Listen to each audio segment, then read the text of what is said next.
Сүт бездерінің аурулары.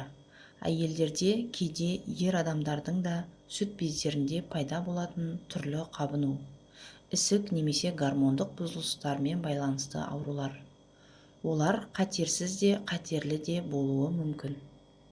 Негізгі ауру түрлері: мастит, сүт безінің қабынуы, көбінесе бала емізу кезінде; фиброаденома, қатерсіз ісік; мастопатия, сүт безінің тініндегі өзгерістер, түйін тығыздалу; киста, сұйықтыққа толы қалташа; сүт безі обыры, рак, қатерлі ісік.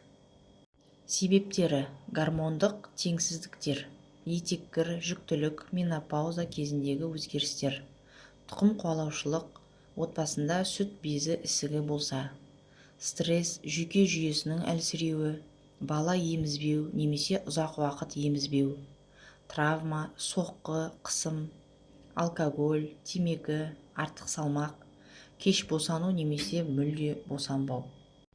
Алдын алу жолдары: жыл сайын маммологқа қаралу, УЗИ, маммография жасау, өзін-өзі тексеру, ай сайын сүт безін қолмен тексеріп отыру. Гормондарды бақылауда ұстау, салауатты өмір салты, тамақ, ұйқы, қозғалыс; стрессті азайту, иммунитетті күшейту; бала емізуді дұрыс ұйымдастыру; жаман әдеттерден бас тарту. Маңыздысы: сүт безіндегі ауырсыну, түйін, сұйықтық шығу, пішіннің өзгеруі байқалса, тез арада дәрігерге барып көріну. Ерте анықтау саулық кепілі.